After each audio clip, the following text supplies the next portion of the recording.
7,080 বোতল মদ বাজেয়াপ্ত করল বক্সিরহাট থানার পুলিশ। এ বিষয়ে আজ সাংবাদিক বৈঠক করলেন কোচবিহারের অতিরিক্ত পুলিশ সুপার কৃষ্ণ গোপাল মিনা।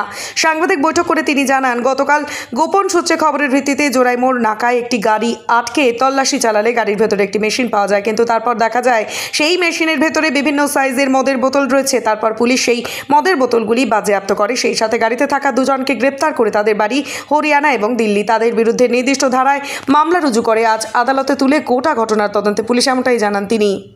আজকে দুটো ইম্পর্টেন্ট জিনিস নিয়ে এই প্রেস ব্রিফটা করা হচ্ছে। First is Baksirhat PS. কালকে রাত্রিয়ে আমাদের উই হ্যাড স্পেসিফিক ইনফরমেশন। তার উপরে আমরা যে জোরাই মোড় নাকা আছে ওখানে এক ভেহিকেলকে আমরা ডিটেন করার পরে দেখা যায় যে ওর ভিতরে একটা মেশিনের মতন একটা জিনিস আছে, কিন্তু থরো চেকিং যখন আমরা করতে যাই তখন দেখতে পারলাম যে ভিতর থেকে হলো আছে, ভিতরে অনেক উইস্কির বটল ছিল। সো প্রায় আমরা 7080 bottles of whisky of different sizes আমরা সিজ করতে পেরেছি।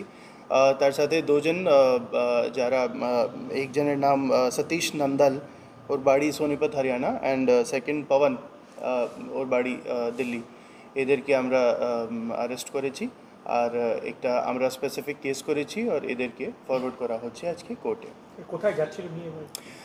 প্রিলিমিনারি প্রাইমা ফেসি মনে হচ্ছে এরা বিহার যাচ্ছিল, কিন্তু তদন্ত করেই আমরা ক্লিয়ারলি স্পেসিফিকলি আপনার আসাম থেকে আসছিল, নর্থ ইস্ট থেকে আসছিল, কিন্তু কোথায় থেকে ওগুলো তদন্তের বিষয় আমরা দেখছি। আচ্ছা, সেকেন্ড একটা যে